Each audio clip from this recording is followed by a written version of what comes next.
So yeah, like, trying to make it seem like I was the villain or I'm just causing. No, what you're doing is basically trying to solve the family wounds, fix the trauma wounds. And so you bring it to the attention what is wrong with the family. But instead of doing that, a lot of people are stuck in generational curses where everyone normally ignores those type of things, ignore what's wrong and act like everything's okay.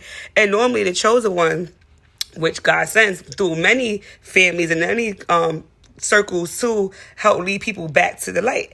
And at those times, you as yourself, you're like thinking like you knew you was different, but you still know that you don't listen to those people because it's like, what you see it, but even though you're not getting validation from the external, it's an internal validation we naturally carry as chosen ones. Like, we internally know we're correct because why we're directly aligned with God. Like, God gives us these intuitive nudges that what we're thinking, we're correct. And it gets confirmed every time things happen, situations happen.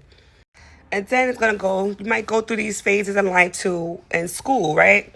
You might be the outcast, like, you popular, you fun in a sense in your own way, like where, people gravitate towards you because you're like cool, like you're like cool in an odd type of way, like you have a different aesthetic about you, like you probably like quiet, but you like when you do speak, it's like you say something that brings everybody attention, that makes everybody either laugh or like, what the heck, I wasn't expecting you to say that.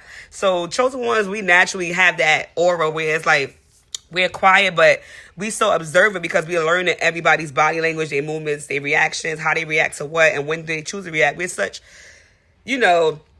observers that we become the oddball in that sense too, because it's like we know at a young age that those people are performing too. It's like we know they're acting, like we know they're like doing this like a movie, like the movies like Degrassi and them back in the days, like, oh, you're the cool kid, or even Mean Girls, like, okay, y'all the, nerds over here. We know they doing that. And then comes the time, it's like, okay, where do I fit in? And you don't know you don't fit in, but I feel like normally as a chosen one, it's like, or anointed, right? We could fit in with anybody. Like, we always knew, like, I could sit with the nerd if I wanted to sit with the nerd. I could sit with the cool kids if I wanted to sit with the cool kids.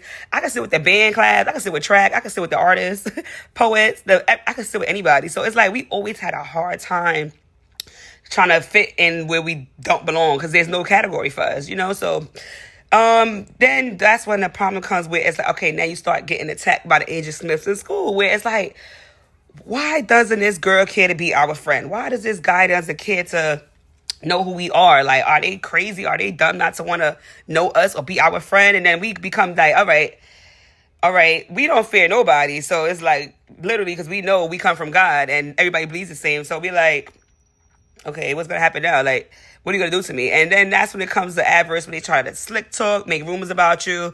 And you're just like, okay, whatever. The rumors